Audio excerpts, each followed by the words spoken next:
Olá Floripa, olá Brasil, olá mundo, eu estou aqui André Patunas e este é o programa Vida Inteligente, trazendo mais uma vez aqui nosso querido amigo e irmão Jorge Antônio Ouro, e hoje nós vamos falar sobre um tema que vocês vão gostar muito, quer dizer, todos os temas são de agrado do pessoal, né? Mas hoje nós vamos falar sobre os 4 cavaleiros do Apocalipse, né? As religiões vêm ao longo de todos esses anos, todos esses milênios, né? Nos últimos 2 milênios, pelo menos, falando sobre o Apocalipse, que em grego significa revelação e não destruição, essas coisas como falo. Então, antes de eu apresentar quem é que vai falar, né?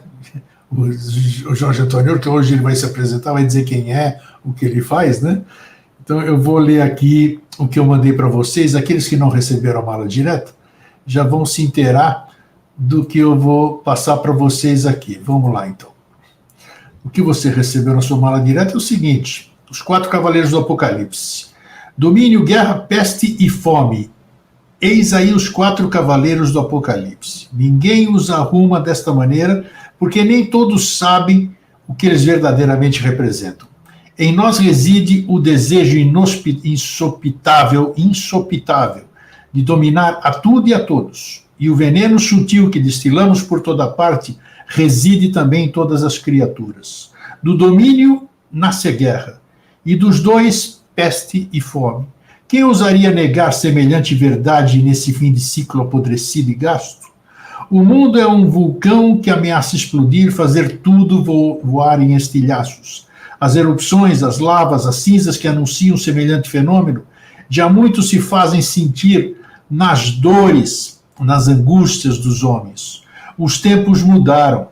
Ninguém mais se compreende, ninguém mais pode afiançar o que está marcado para o dia seguinte. Tudo é incerteza, abandono, receio, medo. Uma célere mudança de consciência se faz necessária. Quando a gente lê esse título que foi enviado, parece algo amedrontador e tudo, né? Na verdade, não é amedrontador nesse sentido. Amedrontador é mais na questão da chamada da consciência, né? É necessária realmente uma chamada da consciência, isso que a gente vem fazendo ao longo de todos estes anos. E eu vou trazer aqui para conversar conosco este jovem, simpático, brother, irmão maior aqui, ó. Já começou. Eu gostei do jovem simpático. Mas você. E aí, Jorge, como é que você está? Tudo bem? Tudo bem, tudo jóia, tudo tranquilo. Tudo 100 e tantos %, né?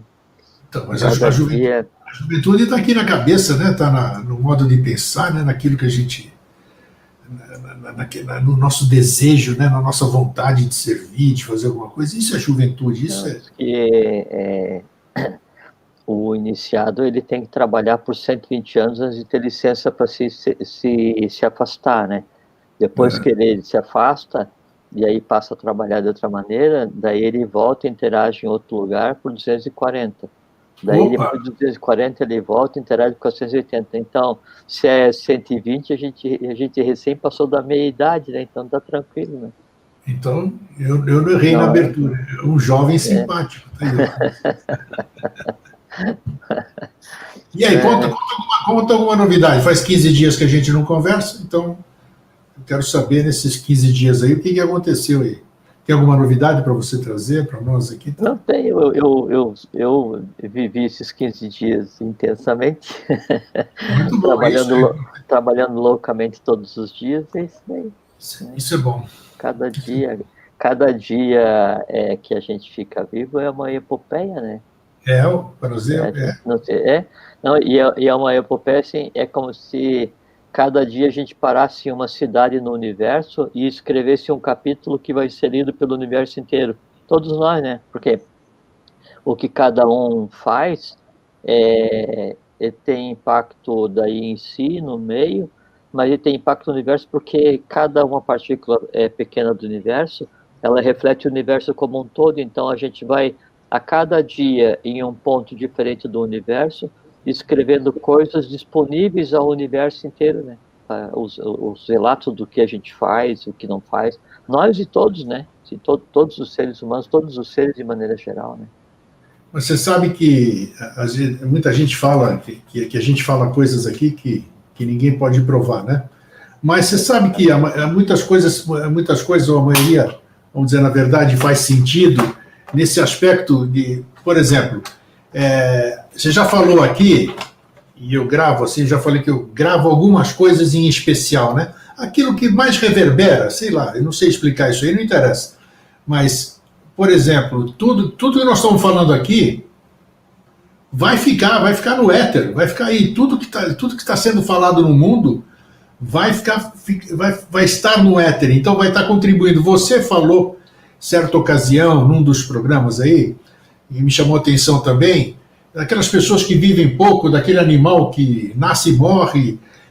Você disse alguma coisa nesse sentido, aquele nascimento e morte daquele animal serviu como experiência para o todo dele, ou para a alma grupo, alguma coisa assim. Lógico. Sabe? Então, quer dizer, é difícil a gente provar isso, mas tem nexo você fazer uma experiência.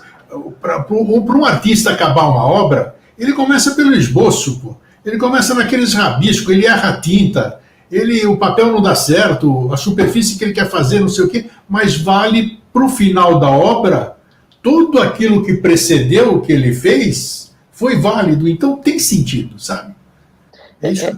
Essa questão de conseguir provar, né? Então, por exemplo, você pensa alguma coisa agora, qualquer coisa. Como eu não estou vendo o que você está pensando, vamos supor, eu não consigo provar o que você está pensando. O fato de eu não conseguir ver, ou perceber, ou sentir qualquer coisa assim, não significa que não existe. Mesma coisa assim, você fica em silêncio. Eu fechei os olhos. Não estou te vendo, não estou te ouvindo, não consigo tocar, não tenho olfato, né? Então você inexiste? Não, é eu que não tenho a competência para te ver. Aí, abrir os olhos, estou te vendo. Você fechar os olhos, você falar, estou te ouvindo, estou te vendo. Né? Então, o provar as coisas depende muito mais da competência de cada um em buscar os elementos que estão ao seu dispor para provar tudo aquilo que pensa ser impossível, que pensa ser inadmissível, que pensa ser inexistente. É que aquela coisa que assim, que é muito clara, né? Que é a diferença entre inexistente e invisível. Sim. Né? Agora, assim, não, eu quero que você me prove que isso é verdade. Não, a verdade em si, ela é o que é. Né? E aí cada um contempla do seu viés, do seu ponto de vista. Né? E aí tem que provar a si mesmo, ninguém tem que convencer os outros. Né? Até porque o caminhar da evolução, e quando a gente fala evolução, a gente fala de espírito, alma e a própria matéria que é o corpo, ele é inexorável. Então, você é um descrente hoje, e não estou falando de religião, né? Se não acredita em nada, primeiro porque você não tem conhecimento, tem que buscar o conhecimento, porque o conhecimento é de todos, né? E segundo, mesmo se você não quiser buscar, o próprio tempo vai te mostrar as coisas. A diferença é que daí, ao invés de você usar bem essa caminhada pelo universo e perceber essa coisa em um dia, né, você vai perceber essa coisa depois de 500 mil dias, N existências, e quando podia ter percebido antes. Então, se trata só de não desperdiçar. Né? Agora, ninguém tem a obrigação de provar nada para ninguém. Né? E se permitir também, né? Porque muitas vezes a gente coloca uma resistência gigantesca ao aprendizado, né? E aceitar. Lógico. Não, lógico. Aceitar. Já falamos sobre a gente tem que compreender que daí a contemplação das coisas, assim, não é para lazer, né? Assim, ou adquirir um conhecimento, ou compreender algo que até então é invisível, não é lazer. Porque seria, por exemplo, assim, você fala assim, senão a pessoa fala assim, eu não acredito em bocadura. Bom, por exemplo, né? Sim. Eu digo, não tem, porque não sei o que e tal, porque assim, não, mas aí mesmo assim eu não acredito, eu preciso ver, preciso entrar para acreditar. E se você tem certeza, né? Eu tenho certeza que eu tenho que ver e tenho que entrar para acreditar que é verdade, né? Ela é o São Tomé, né? Aí, não, então vem aqui, olha, ali tem uma. Vamos supor que eu soubesse, né? Estou falando, fazendo só uma, assim, sabe, sendo uma analogia, né? Então eu Sim. chego e falo assim, olha, ali tem uma. Ah, mas e daí? Aquilo é só um buraco. Ah, mas e daí? Aquilo é só uma pedra. Ah, mas e daí? Aquilo é só não sei o quê. Isso não significa nada para mim. Eu tenho que entrar, né? Disse, ó,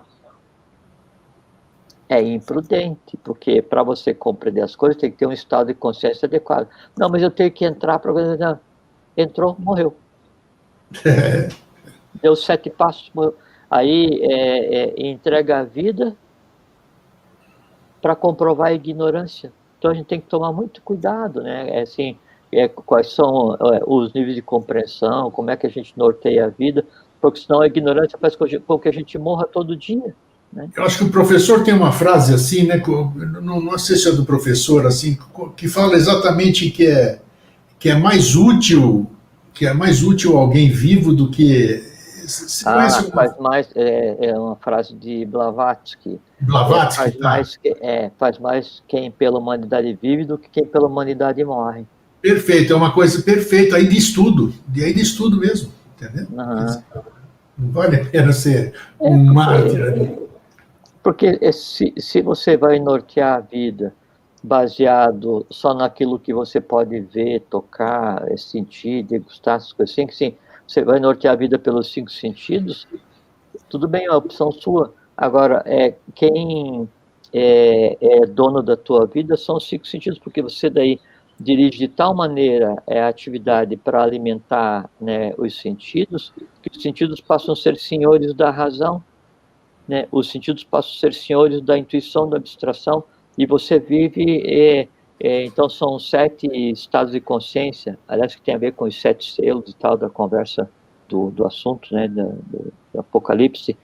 E aí você, em vivendo em função dos sentidos, você está vivendo primitivamente, né, na época do 3º selo, você nem sequer entrou na Atlântida ainda, né, e você acha que daí a vida é aquilo, assim, aquele gozo, aquela felicidade, aquela coisa assim, de todos os dias viver em função. Tudo bem, a vida é sua, agora é um desperdício.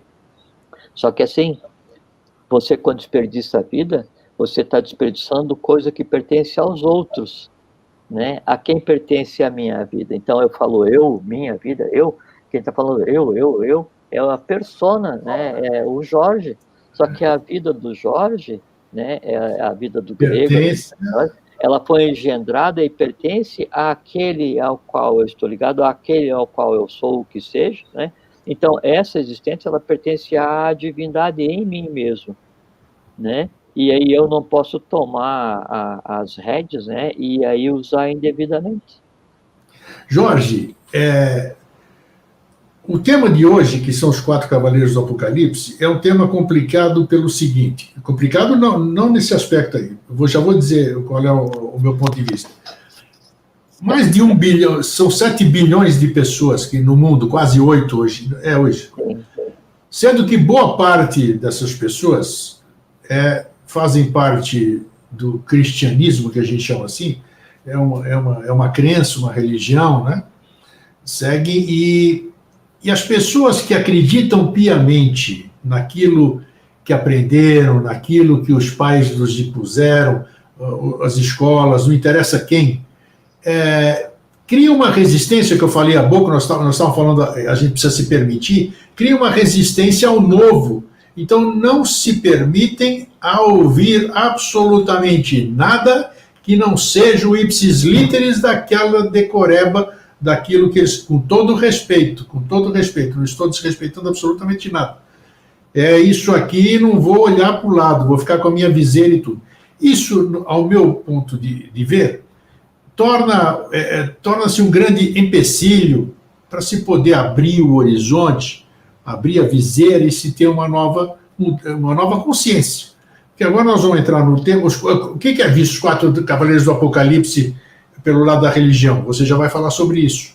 E o que representa, por outro lado, no iniciático, no esotérico? As pessoas vão perceber que é outra coisa. Então, é por isso que eu disse que é um tema difícil nesse aspecto, porque vai conflitar, né? Com o novo, com o velho, outro tipo de informação, com aquilo que já está cristalizado, enraizado nas pessoas. Por favor, Jorge. Bom, não há nada de errado em a pessoa seguir uma religião qualquer que seja, né? Absoluto. O que a gente pode considerar como incorreto, indesejado, indesejável, inadequado à nossa condição de seres humanos, é você seguir uma religião sem sequer olhar para cima. Você segue a religião olhando para a pessoa que fala em nome da religião. Sabe, quando aquela pessoa que fala em nome da religião é só uma pessoa como você, não representa nada nem ninguém, né? E aí, quando você segue o caminho, a primeira coisa que você tem que fazer é olhar para cima, porque sempre vai ter alguém norteando esse caminho, alguém que não é uma persona. Então, você falou da questão do cristianismo, né? É um caminho esotérico em excelência, né? Agora, o que precisa é se assenhorar das coisas que estão envolvidas com esse processo do cristianismo. O que antecedeu, não o que antecedeu todas as vezes, mas ao próprio evento, assim, como foi engendrado, o que se fez, quem trabalhou para que aquilo acontecesse, quem que era de verdade o personagem e seu irmão, né? Quem cuidava do entorno, qual que era o objetivo, o que aconteceu antes, o que aconteceu depois, a ligação das 7 igrejas do Oriente, depois das 7 igrejas do Ocidente. Quando você vai se assenhorando daquilo que você segue, aquele caminho é libertador, porque daí se você tem uma religião como o cristianismo, e você se aprofunda, não dogmaticamente, né? Não devocionalmente, sabe? Mas utilizando a mente para compreender, para pesquisar, esse tipo de coisa, aí ela faz com que o caminho dessa religião, ele, assim, suavemente, ele vai te conduzindo para o caminho daquela religião que está acima de todas as religiões, que é o religo, religas, religare, que é ligar o homem à sua própria essência. Perfeito. A verdade é uma só, né? Aí, então, às vezes acontece a antropomorfização para trazer aspectos dessa verdade, para fazer com que a humanidade volte ao seu eixo, né? O que acontece? Aspectos dessa verdade são cristalizados, né? São estruturados, né? Como, sei lá, transnacionais ao longo do tempo, e aí aquela verdade prístina, pura, original, ela fica só como uma pálida lembrança e se passa a seguir as opiniões, as coisas, né, dos seres, das pessoas que tocam aquilo avante. Então, assim, por mais profundo que seja alguma coisa que alguém me diga, eu quero tomar aquilo por base para ir compreender a alma de quem me disse, né? A origem daquilo que aquele que me disse foi buscar, para chegar até que você chega num ponto, né, que é o ponto de saída, que é a fonte, e daí essa fonte você dá o nome que quiser, o mestre, aí o problema é de cada um, né? Então, o inadequado não está em você seguir uma religião, está em você se submeter à religião, né? Você se acomodar, né, e delegar a tua salvação, tua conversa com o universo, com a divindade, né? Você delega a um terceiro. A um terceiro, sem dúvida. E aí você delega e você paga esse terceiro para que ele faça a coisa por você, como se daí a evolução individual ela pudesse ser feita por um outro que não seja você mesmo, e você pudesse fazer isso pecuniariamente, assim, eu pago, assim, eu quero ir para o céu, né? Então eu sigo você e eu te pago e você vai e reza por mim. Nenhum dos dois vai, né? Até porque daí, nesse caso, meu próprio conceito de céu está errado, né?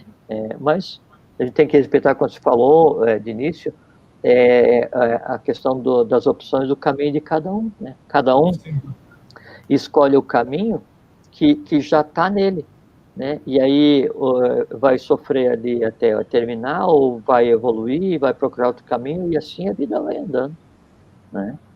E sobre a questão dos 4 cavaleiros do Apocalipse, vamos ver eles pelo aspecto religioso, né? Pelo aspecto religioso, como é que eles foram nos amedrontando, porque é amedrontador.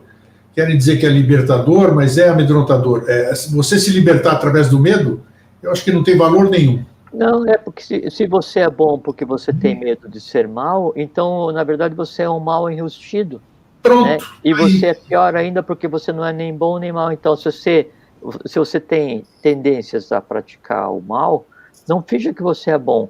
Você tem que dar embate a que aquela coisa em você não aconteça totalmente, não aconteça integralmente, até que chega um ponto em que ela não acontece, não acontece, não acontece, ela deixa de existir e você passa a ser bom, ou você passa a ser quem você é. A questão é assim, o primeiro caminho para que a gente consiga chegar num estado de equilíbrio é a gente ser quem a gente é mesmo.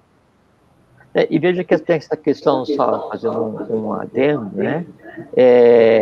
Essa questão do equilíbrio é uma coisa muito importante. Falar assim, eu preciso deixar de ser ruim, de praticar o mal, eu tenho que combater a ignorância para chegar ao equilíbrio. Eu tenho que combater as minhas nidanas para chegar ao equilíbrio. Eu tenho que combater tudo que não seja de acordo com o universo para chegar ao equilíbrio. Está errado. Por quê? Se é equilíbrio, pressupõe que tem o mal e o bem. Porque se você daí combateu todo o mal, combateu todas as nidanas, combateu tudo, né, aí a balança do bem existindo sozinha, ela em si é um desequilíbrio, porque o prato vai estar caído de tão pesado. Sim. Então, sim, o que existe você tem que daí dar embate através da sublimação da ignorância, do desconhecimento em cada um de nós, independente do caminho que qualquer um siga, você tem que dar embate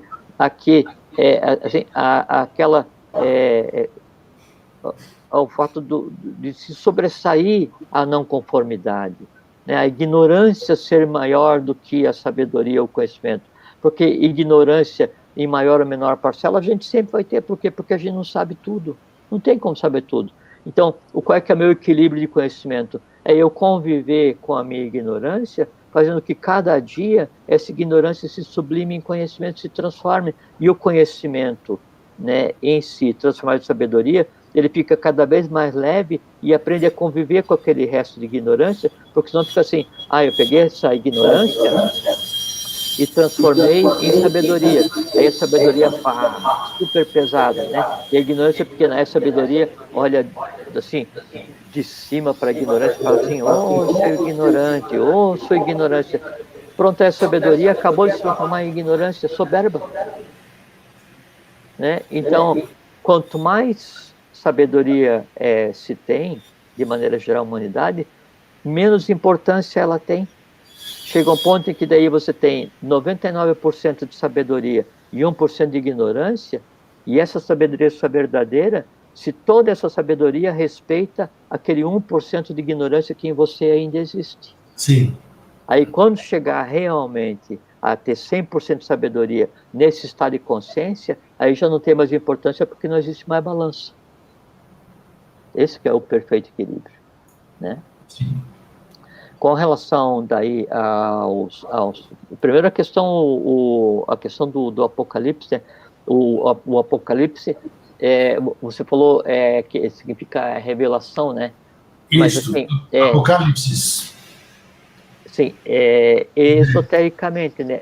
Literalmente, o Apocalipse vem de uma raiz do proto-indo-europeu, apó, né? Então seria o apocalitem, e mais o cis, que daí significa ação, que literalmente a Apocalipse é a ação de descobrir. Né? Então, quando você descobre alguma coisa... Né, revela-se. É a revelação.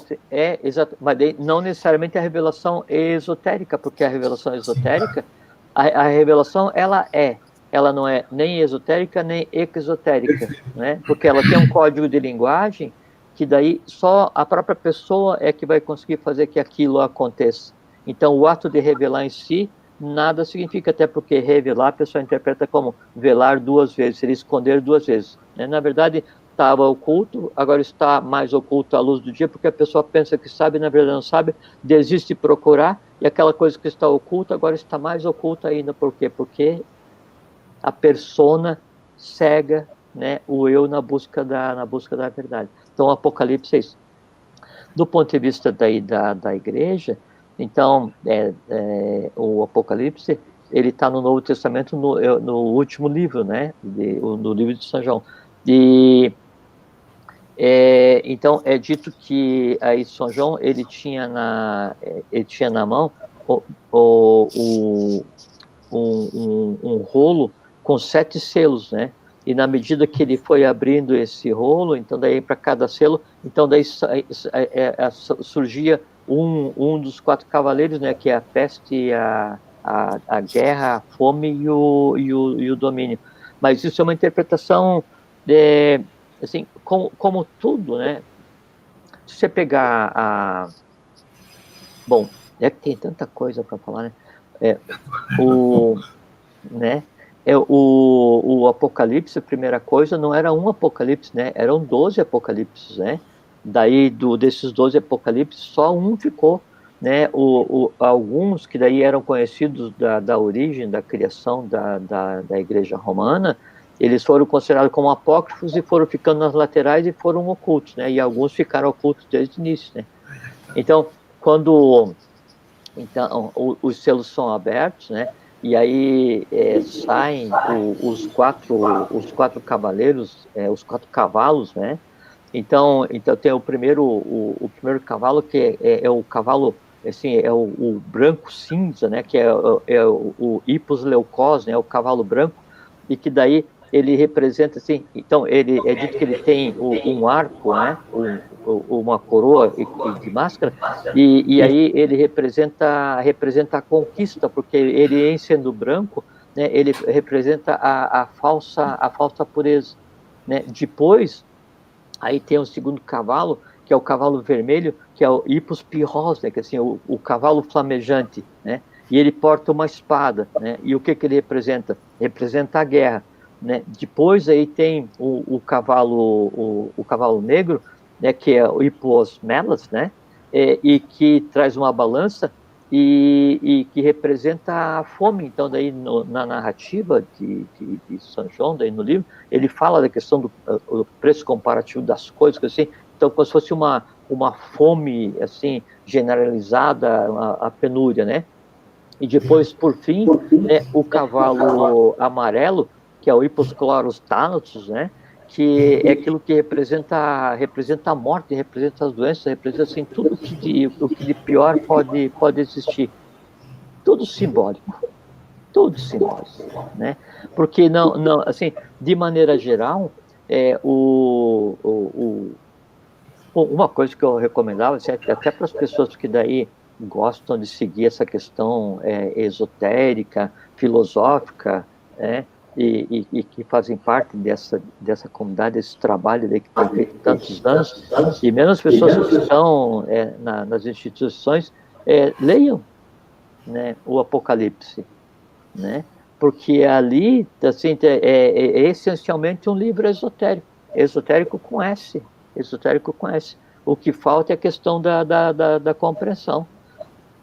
Não essa interpretação mais assim, baseada na emoção, que aquilo representa o castigo de Deus, e que daí então vem para punir e tal. Guerra, morte, domínio, isso sempre existiu mesmo antes de ser escrito. Então, não é porque está escrito ali, daí vai passar a existir somente dali para frente, né? E tudo que está ali, então, até assim, você pega no Apocalipse, tem a carta às 7 igrejas do Oriente. 7 igrejas do Oriente, ligado diretamente ao mistério, né, daquele o qual escreveu o Apocalipse, era discípulo, né? E aí as 7 igrejas do Oriente, ligada às 7 igrejas do Centro, ligada aos 7 selos. Aí ali, no Apocalipse, fala de aprisionar o dragão por 1000 anos, né? A partir de determinada data. Então, é de uma simbologia, né? Então, ali se aplica o termo revelação, se aplica. Isso considerando que daí, então, esse era um dos apocalipses, porque então eram 12 seguidores de Jesus, né? E a cada um cabia um aspecto, né, de trabalho. e como se cada um desses 12 fosse uma das pétalas do cardíaco do próprio Jesus, né? Porque daí sempre tinha 2 ocultos, né? E então esse é um dos aspectos do trabalho, e é um livro de revelação, né? Só que tem que ser interpretado da maneira adequada, porque senão aquilo dali ele vai servir só para incutir o medo. E aí volta o início da conversa de agora a pouquinho. Se você vai seguir uma coisa por medo, não siga. Não siga. É porque não tem o menor sentido. Né? E também a questão daí do julgamento é que assim, um julgamento de maneira geral, que assim, não, a humanidade inteira vai acabar, né? E só os que seguem a minha igreja vão sobreviver. Não tem nexo, né? Não tem nexo. Não tem nexo, né? Carece de... Seria uma coisa muito egoísta, né? Se existisse um Deus que daí só poupasse os seus em detrimento de todos os outros seres humanos, né? Aí a gente volta ao âmago desse processo de pandemônio pelo qual passa a humanidade agora, onde as religiões brigam para provar qual Deus é melhor, mais poderoso, mais bondoso, né? Ou então, assim, meu Deus é tão bom, meu Deus é tão bom, eu tenho que levar a palavra dele a todos, né? Mas e aquele que não concordar? Eu mato. Mas daí o teu Deus é a favor da morte? Não. O teu Deus prega o quê? Meu Deus prega o amor. Mas então como é que você quer pregar o amor, né, usando a morte como elemento de pregação? Outra coisa, o que teu Deus prega? Prega a paciência e o respeito ao próximo. Mas se o teu próximo daí é de outra religião, você respeita? Não. E o que a tua religião prega? Respeito. Então, se não segue a tua religião, sigo. É totalmente ilógico. Não. Então, assim, tem até um... Eu vi uma vez não vou dizer o nome para não poder propaganda, mas daí num canal de filme por stream, né, na internet, então tem um filme indiano, chama PK. PK. Aí é de um alienígena, né, e ele vem para fazer uma experiência, porque ele é um antropólogo, e aí ele tem uma medalha, e aquela medalha é o controle remoto da nave dele, né? E ele se parece com um humano, tudo, né? E ele fica tendo ter esse olho arregalado, né? Só que a lógica deles é uma lógica totalmente cartesiana. E aí, então, o desenrolar, o que é engraçado, é que o PK, ele chega pro primeiro que ele encontra assim, eu perdi, não sei o que, assim, como é que eu vou fazer para encontrar? Aí o cara fala para assim, não, só quem pode te ajudar é Deus, né? Daí ele vai por outro assim, eu perdi o controle da minha nave, não sei o que, quem que pode me ajudar? Não, pede para Deus que ele te ajuda, busca Deus. Então todo mundo mandou ele buscar um Deus, só que ele perguntou para vários e cada um mandou ele buscar um Deus diferente, né? Então daí o filme, daí ele frequenta todas as religiões, né? A procura de Deus, só que daí, questionando todas elas, começa a brincadeira de lógica que a gente fez aqui, né? Mas o teu Deus não isso? Mas e o que você está fazendo? Então, esse tipo, porque daí, nessa forma, e a gente falou assim, em tom de brincadeira, é uma coisa muito séria, né? É que daí, se você usar a lógica, aos poucos você se despe do devocionismo, né? Do emocionalismo na vivenciação da religião, e a religião, então, ela começa a se mostrar para você como uma possibilidade de religar você a um Deus que é único. Né? Jorge, sem interromper seu raciocínio... Não, tá tranquilo. Isso que você está falando, e é certíssimo e evidente, mas isso que está acontecendo e que vem acontecendo ao tempo, eu vou usar um termo que a gente não usa há alguns anos, hein? Alguns anos aqui no Vida Inteligente. Não você vai lembrar e você vai ver que a gente não usa esse termo aqui. Eu aprendi aqui, eu nem sabia, não fazia nem ideia o que era isso aí. Isso não é lesa evolução? A religião? As religiões de maneira geral, claro. Então, porque ela está cerceando o ser humano, e baseado na inocência desse ser humano, ele se priva de trabalhar para buscar um caminho de compreensão. Você quer ver assim, por exemplo, tem uma frase no Apocalipse que daí, então, o São João, que era um iniciado, né? Como é que ele fala?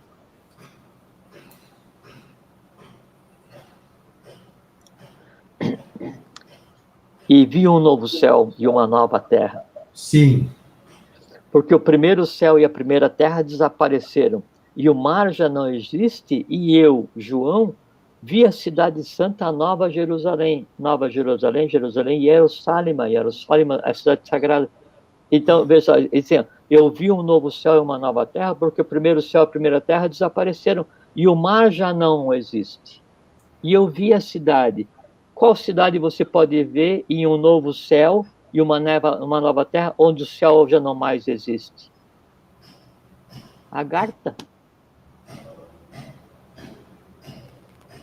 Porque se ele fosse contemplar só o céu da terra, novo, onde o próprio mar já não existiria, aí não era nem questão de apocalipse, porque daí a própria terra já não existiria mais, porque estaria em desequilíbrio.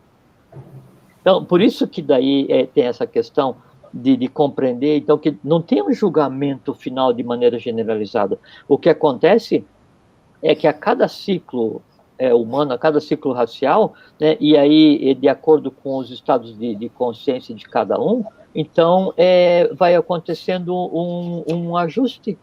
Né? Então, aconteceu em determinado momento essa separação, esse ajuste, né? Aí os que não se ajustaram continuam a evolução, o que se ajustaram muda o estado de matéria e vem, e vem, e vem. Esses são os 7 selos, os 7 estados de consciência. Aí fala assim, das 7 igrejas, né? As 7 igrejas do Oriente, as 7 igrejas do Ocidente, os 7 estados de consciência, os 7 dhyanas, os 7 anjos, os 7, sabe? Todo o processo está ali. E por que são só 4 cavaleiros do Apocalipse? Né? Porque a gente está agora no quarto estágio de evolução, quarto momento, né? Rumando para um quinto. Né? E a interpretação, se você pegar daí a descrição, aquela assim, dos cavaleiros, aí você pode pegar a cor, que seria a cor real de cada um dos cavalos, né? E aí, então isso tem uma simbologia com relação aos elementos da natureza. O fato de o homem estar a cavalo, né, é o homem dominando os seus princípios inferiores, né? Então, é um livro a ser estudado. Existe alguma literatura que você recomenda sobre... Não existe? Não. Aí, assim, de maneira geral, a primeira coisa a fazer, eu acho que teria que ser pegar aí o próprio livro e ler. Pegar o próprio livro e ler, né? Lógico. Mas aí a gente vai, quem for ler já vai ler induzido, porque desde todo mundo que nasceu nessas regiões que nós nascemos aqui, né, vamos dizer, sim. Todo mundo sofreu essa influência, Jorge. Então a gente já vem cristalizado. Mas é a questão da iniciação, Grego. Então, sim, a gente parte do pressuposto assim, quem está ouvindo a gente conversar está procurando um caminho que não seja aquele em que esteve até então. Né? Então, ele já tem um pré-requisito realizado, que é o fato de estar andando em busca de um caminho. Né? Aí, lógico, você vai ler um livro desse. Aí fala em 7 selos, não sei.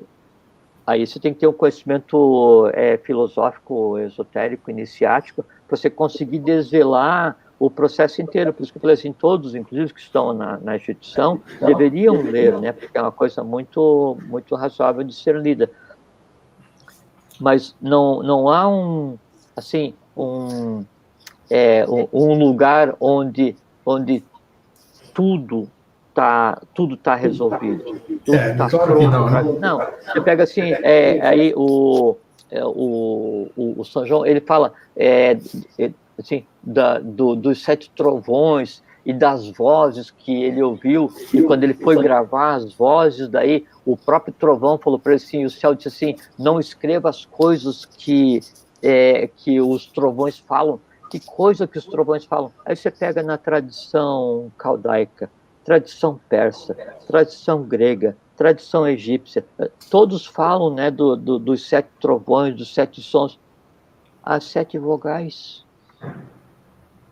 São 7 vogais, não são 5, né? Tá? Então, é um livro de mistério, né? Você pega, assim, João, né? O João grego, né? O João traduzido em português, em grego, Ioannis, né? Ioannis, isso. Ioannis em hebraico, Iocanã. O que é o Iocanã? É um anunciador. Então, Anunciador. o João é o discípulo fazendo o papel de anunciador. Então, não é um estado especial. Então, o que acontece assim, então, a gente tem esse conceito dos 4 cavaleiros do Apocalipse, né? E do outro lado, então, o conceito dos julgadores humanos. Até a questão dos julgadores humanos a gente tem que entender melhor, porque senão você atribui essa questão do julgamento a um Deus antropomorfizado. Não tem um Deus lá, ou um conjunto de uma hierarquia de seres anotando assim, olha, o grego não parou no trânsito para aquela senhora que queria atravessar na faixa, né? O Jorge pisou na formiga. Não existe um Deus antropomorfizado. Existem consciências cósmicas buscando o equilíbrio, essas coisas assim. Então, se você vai usar o conceito de julgamento, e se você for usar o conceito que os 4 cavaleiros do Apocalipse vêm para punir, para resgatar, para ferir, para agir em nome de um Deus que está sentado lá, né, assistindo aquele filme ao vivo, aquela live dos cavaleiros ceifando as vidas na Terra, e depois os vulcões, os terremotos, as inundações, não sei o que, os meteoros que caem. Aí é um Deus sádico. Ele tem um canal privado para ele na TV dele lá, assistindo então a coisa pegar fogo, né? E todos rezando e pedindo para ele, cada um no seu idioma, sem ele entender nada do que todo mundo quer ao mesmo tempo. É acreditar no pandemônio cósmico. Milhões de pessoas, milhões, Eu sei, grego, acreditam. Eu sei. Essa que é a questão. Não, mas você vê que daí, esse é um fim de ciclo. Esse é um fim de ciclo, né? Onde as pessoas aí abriram mão de ir buscar o próprio caminho, né? Jorge, como pode um ciclo... Vou voltar a bater na mesma tecla e perdoe a minha ignorância, o meu desconhecimento, né? Como a gente pode passar de um ciclo para outro, né? Independente do tempo desse ciclo, dessa passagem, que as pessoas ainda se limitam muito ao tempo daqui, né? Como é possível se passar com tanta coisa a se resolver? Grego, se tudo tivesse sido resolvido no primeiro ciclo, hoje não existia reino mineral. Se tudo tivesse sido resolvido no segundo ciclo, não existiria vegetal. Por quê? Porque não sobraria resíduo nenhum. E animal, e hominal.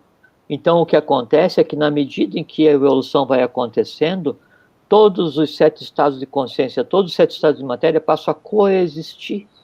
Esses estados, os outros, o vegetal, o animal também teve as suas conturbações, também teve as suas coisas, tudo tem... Nunca é, porque assim, nunca é 100% para todos, né? Então, você continua evoluindo. Você pega o reino animal, né? Há uma miríade de variantes de almas, grupos, né? De animais. Sim. Todas elas evoluindo a seu tempo, a seu passo, né? E com maior ou menor possibilidade de daí começar a adquirir consciência em relação à individualidade. Né? Por quê? Porque a própria evolução foi diferenciada. E o que a gente vê agora é a projeção, nesse momento de matéria cósmica, daquilo que anteriormente aconteceu. Então, não é que existiu um mundo onde o universo era só pedra. O que a gente vê hoje é o resultado de um primeiro mundo, vamos falar assim, não é? Onde o que não se realizou de consciência toma um aspecto de mineral físico, que é onde a gente sobrevive hoje, onde a gente existe. E ele se preparou para quê? Para atender um segundo estado. Houve o segundo estado, em que daí todas as consciências eram vegetais, né? Então não era um mundo só de árvores, não existia árvore, né? Existia consciência vegetal. Então houve, sim, era sem conta onde os seres evoluíram, adquiriram consciência, né? interagindo com o que sobrou do reino mineral, que à época tinha uma outra consistência, e o que sobrou, né, então passa para o terceiro e vai existir então um mundo onde as consciências dos animais vão existir, e não eram animais como existia, a gente pensa hoje, né? Não era um universo inteiro cheio, não era um grande circo, um grande zoológico, né? Eram seres, consciências evoluindo, onde então existia daí já mineral tendo evoluído um pouquinho mais, o vegetal tendo evoluído um pouquinho mais, e o animal acontecendo. Passou esse ciclo de consciência, as consciências que chegaram no seu estágio completo passam a interferir na etapa seguinte.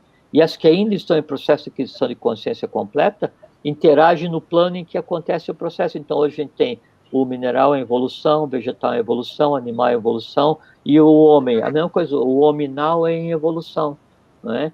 Vai acontecer a etapa seguinte. Da mesma forma, vai existir o mineral, vegetal, animal, hominal, e o seguinte, e o sexto e o sétimo, só que daí o próprio corpo físico do homem, em seguida, ele muda como muda o corpo físico do animal, como muda... Então, é como se existisse, assim, a cada momento, um outro tipo de mineral, de vegetal, de animal, de hominal, esse tipo de processo. Então, não tem, assim, vou baixar a cortina e quem não passou vai ser reduzido a cinza cósmica. E quando é que nós não vamos... é assim que acontece, né? E quando é que nós vamos? Quando é que a humanidade aqui... Bom, são perguntas, né, que difíceis de responder. Não se preocupe em filtrar a pergunta, não. Quando é que a humanidade vai abrir mão dessas ferramentas que a gente vem carregando há milênios, né? Isso aí, nós estamos conversando sobre elas, algumas delas aqui.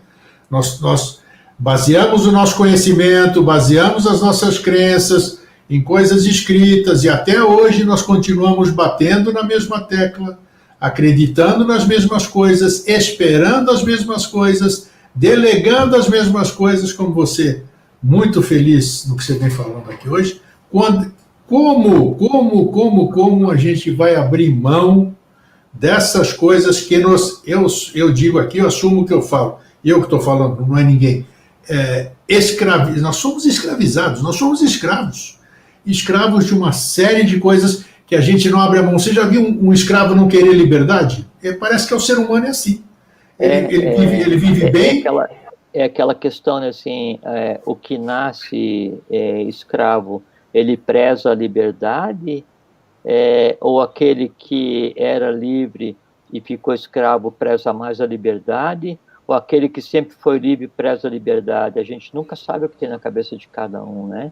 O que a gente tem que bom, e escravo não no sentido da escravatura, né? Sim, mas sim. A pior escravidão é escravo de si mesmo, né? Isso, a dependência. Aquele que nasce escravo de si mesmo, que nasce escravizado por outro, que pode ser uma crença, e aquele que é o liberto, né? Que é o isso liberto, que eu me refiro.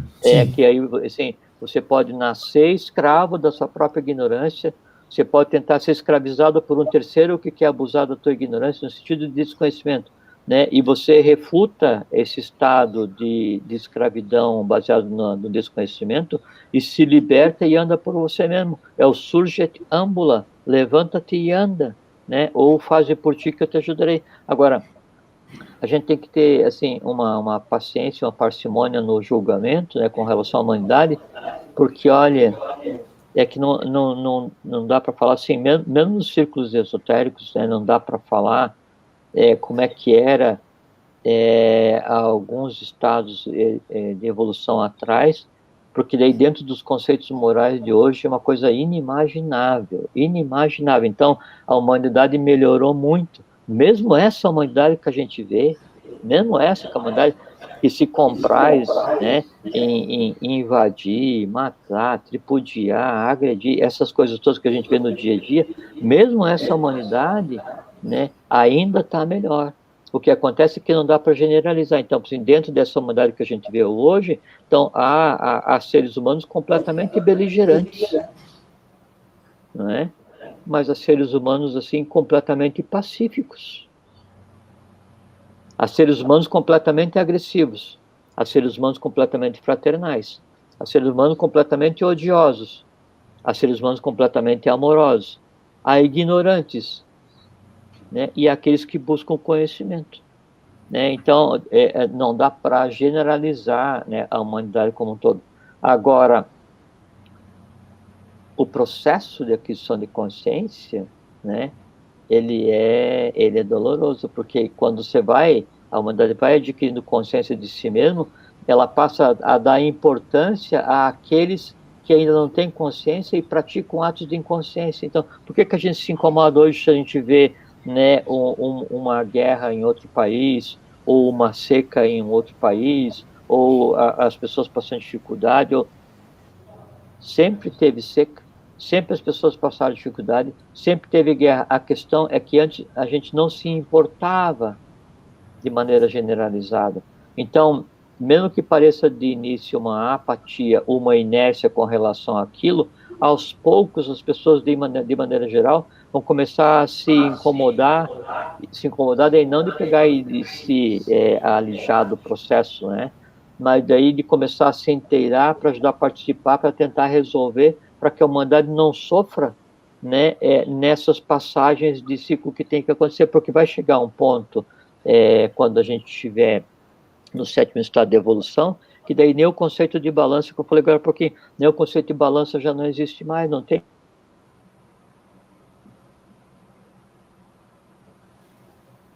Travou? Internet? Não, já voltou. Já Tá me voltou. vendo aí? Tô. Vamos lá, seguindo. Então vamos seguir, segue aí.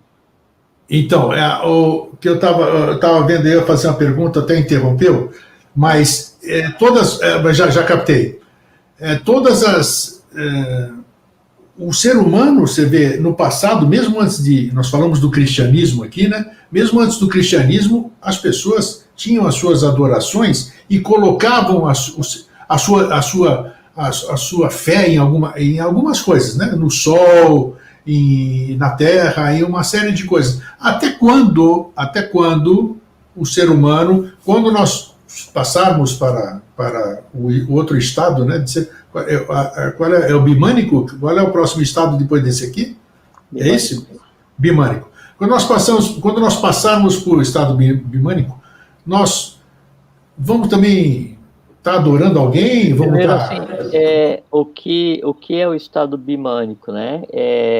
Então, hoje, o estado natural do ser humano deveria ser o estado da mente concreta, manas, né? Uma mente, né? Sim. O estado bimânico é simplesmente quando juntar a mente concreta com a mente abstrata, só Duas isso. mentes, né? Duas mentes, né? Que já existe no próprio ser humano. Então, quando você evoluir de tal maneira, e daí não é assim só a evolução física que vai acontecer, não é? Mas assim, consciencial também. Exatamente, principalmente que daí o estado de matéria mudando, você muda a maneira de você ver o mundo, de ver a matéria, daí não mais baseado no instinto, não baseado na emoção, não baseado só na razão, isso que hoje quase ninguém usa a razão, né? E aí você juntou a mente concreta com a mente abstrata, né? Aí então é um estado bimânico. Sabe quando? Então a primeira adoração a gente pode dizer, vão tirar um estado primordial da humanidade, que é quando daí a própria divindade convivia com a humanidade, né? E o que é o divino? O divino é o estado de consciência que se antropomorfiza para que a matéria evolua. Então, vamos tirar essa parte. Então, os seres humanos começaram a adorar. E qual foi o primeiro objeto de adoração? O sol, o céu, porque no céu está o sol, né? Perfeito. Sabe, quando as pessoas vão parar de olhar para cima e adorar o sol, quando o sol vier para a superfície da Terra, né? Então, se a divindade externa que o ser humano se dirige e olha, quando aí o sol ele tiver permeado, e permeabilidade é o próximo sentido. Então, quando o sol tiver permeado o ser humano a tal ponto que o próprio ser humano seja um sol, a superfície se fez um sol, né? E aí o sol do céu já não mais existe dessa maneira. E chega a um ponto, ao final da evolução que nos compete, em que daí os seres humanos, aí já então em um estado flogístico, ígneo, né, que assim é o sol na superfície, todos eles com consciência divina, se fundem aí à própria matéria mais densa, se fundem ao próprio corpo no qual nós evoluímos, e a Terra como um todo se transforma em um Sol. Esse que é o destino, né? A gente, isso que é a coisa interessante, né?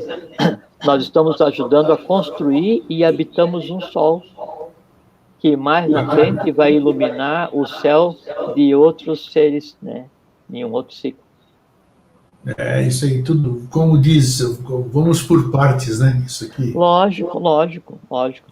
E assim, hoje a gente se preocupa em, assim, em pensar conhecimento, em tentar compreender as coisas, como se a gente fosse um caçador de pérolas, né? Até o professor Henrique José de Souza, fundador da Sociedade Brasileira de Eubiose, da qual eu, assim, com muita felicidade faço parte, e você também. Aí, então, o professor diz que o discípulo peregrino, ele é um pescador de pérolas, né? E isso é uma coisa muito bela e é uma maia, né? Porque daí o pescador, ele entra no oceano, né? E vai e pega aquilo que tem em si a beleza. E essa beleza só é possível de estar no seu apogeu quando ela é mostrada à luz do sol, porque a luz do sol brilha, reflete na pérola, né? E essa é a tônica humana, que assim, você trabalhar em busca de belezas, de conhecimento, até que chegue um ponto em que o peregrino, o discípulo, compreenda que a beleza não é a pérola, a beleza é o mar no qual estão todas as pérolas, e em ele compreendendo o mar, se fundindo ao mar, todas as pérolas externas passam a estar nele, então ele vai e compartilha com os demais através do verbo. Muito bonito, é isso. Nesse momento, o conceito de medo, ele deixa de existir, porque você tem a compreensão dos fatores, né? E aí o que você julgaria no início da caminhada como os 4 cavaleiros do Apocalipse, que vêm como se fossem algozes a serviço de Deus, né?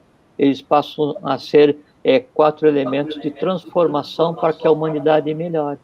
Como é que a humanidade melhora? Ele tem que seguir 3 caminhos: o caminho do conhecimento, o caminho da devoção, o caminho do dor, né? Então, Jnana, Bhakti e Karma, né? Tá tudo servido, cada um escolhe a devoção consciente, né? Que é o conhecimento, Jnana, que é o conhecimento, né? E o Karma, que em si também é conhecimento. Os 3 se fundem em um, que é conhecimento, né? Aí você vê a coisa em si, compreende, e a coisa em si já funciona em você e desperta em você o seu símile. É só isso. Muito bem, brilhante. Eu fiquei, olha, parabéns. Uma exposição. Não, foi uma exposição muito feliz, muito boa, muito coerente. Nós conseguimos falar no tema sem. Eu ainda digo aqui que nós só continuamos vivendo aqui, só continuamos em paz, nessa paz que nós vivemos hoje, graças à religião. E eu digo por quê?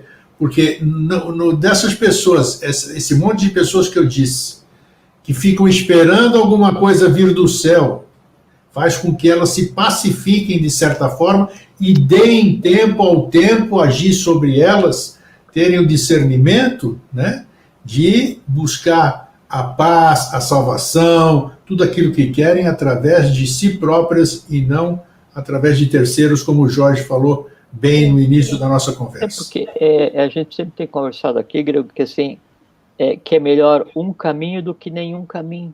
Não tem a menor dúvida. Né? E aí a pessoa, ela escolhe um caminho que vai fazer com que ela melhore pelo menos um pouco. E ela cria uma ilusão que aquele caminho vai fazer com que ela melhore tudo, que ela seja perfeita. Uma religião, né? Aí ela vai andar naquele caminho e ela vai andar naquela ilusão, sendo feliz naquela ilusão. Claro, claro. E a divindade, não aquela que querem lhe mostrar, mas a divindade nela, fica à espera que aquela ilusão se transforme em uma desilusão. No momento em que daí aquilo que você achava que era certinho, que você seguia aquele caminho e que você não se preocupava em pensar e você era assim, carregado, né, em direção ao céu, que seja o céu de cada região, qualquer que seja, quando se desilude, não, eu vou pular fora desse barco aqui e vou andar por conta própria, né? Aí você vai andar e daí, nesse andar, você pode entrar em outro caminho que seja uma outra desilusão. mas ele obrigatoriamente não vai ser igual ao outro, porque aquele você já conhece. Isso.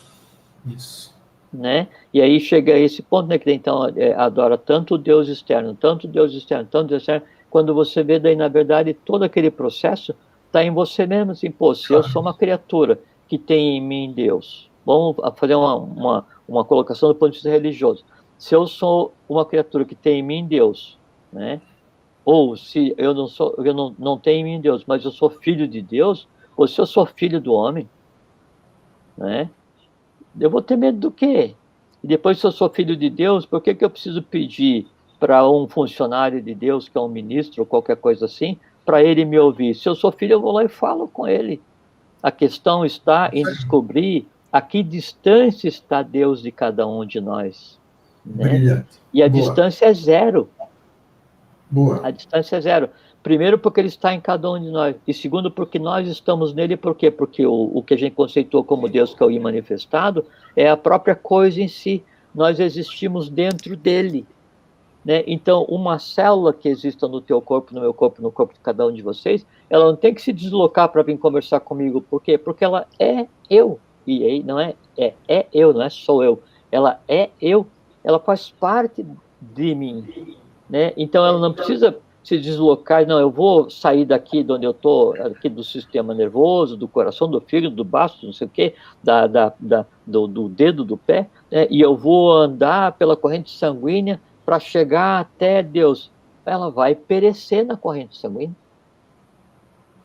Não é? E se ela quiser sair do lugar onde ela está para desempenhar uma função em outro lugar, ela vai ser atacada pelo sistema protetor do organismo. Por quê? Porque ela já é o próprio organismo. A única coisa que o organismo espera e pede a cada um de nós é o seguinte: olhe, faça bem o teu trabalho no teu lugar. Né? Então, se cada um de nós nos comportarmos como seres humanos, integrantes da divindade como um todo, a divindade em si está perfeita e evolui como um todo. O que acontece é que daí, no realizar esse trabalho, né, eu vou compreendendo o todo. Chega um ponto em que aquela célula, ela consegue compreender as outras células do fígado, do baço, da musculatura do coração, do cérebro, né, e aí há uma troca de vitalidade, e aí ela percebe, mas essa coisa que alimenta o cérebro, que é a suprema divindade universal cósmica, e eu era só uma célula que fica aqui no ponto final do dedo mindinho, né? O que dá vida à célula do cérebro é exatamente a mesma coisa que dá vida a essa célula dela. Assim, mas então, na verdade, nós somos iguais com funções diferentes? Pá, é isso aí.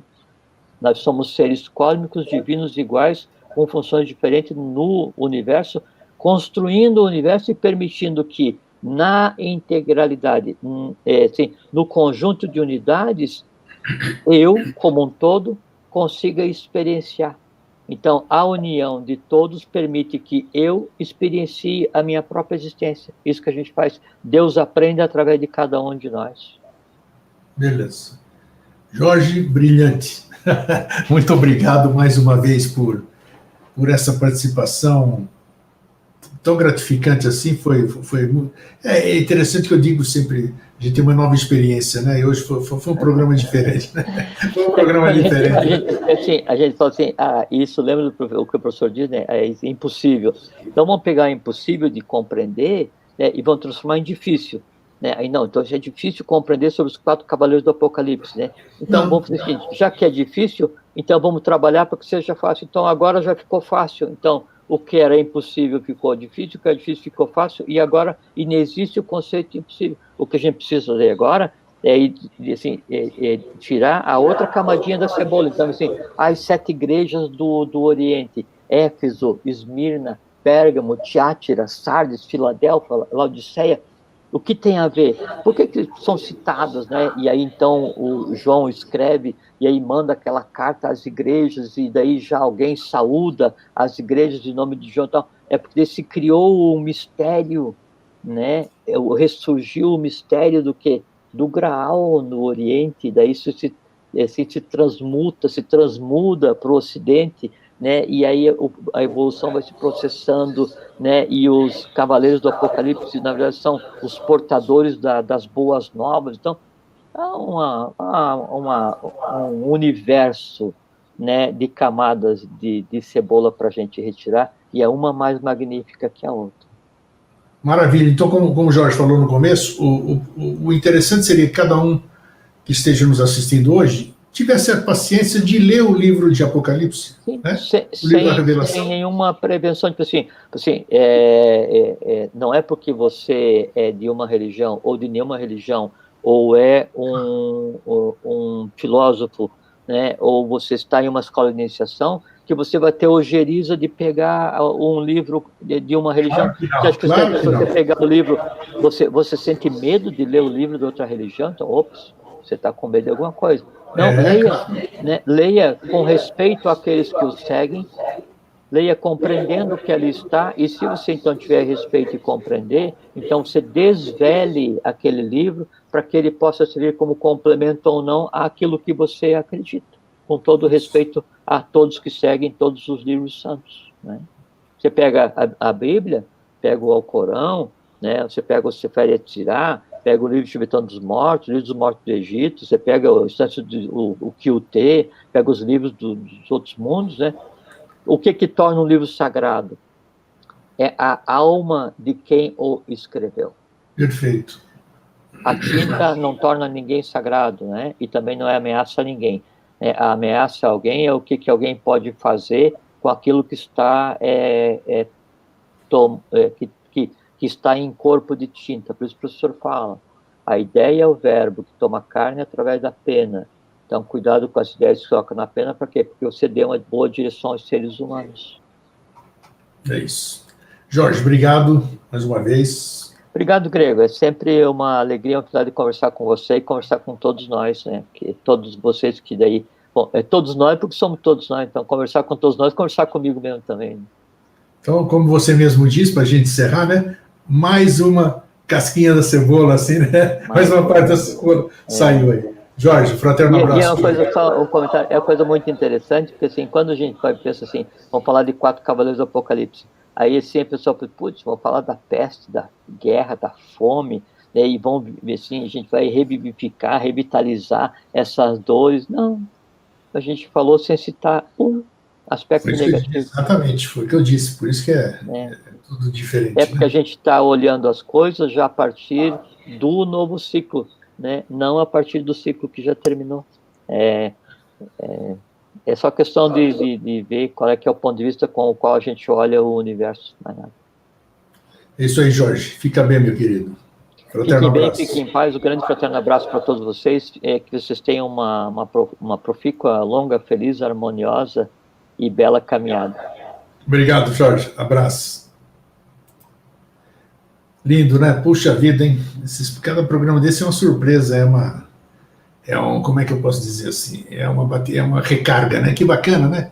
Faz a gente pensar, a gente rever. Enquanto ele está falando assim, eu vou pensando aqui, já vou criando, já sei onde buscar, procurar. Já vou ler de novo o Apocalipse, mas com uma outra visão hoje. Gente, foi bom estarmos juntos. Um fraterno abraço e um feliz sempre.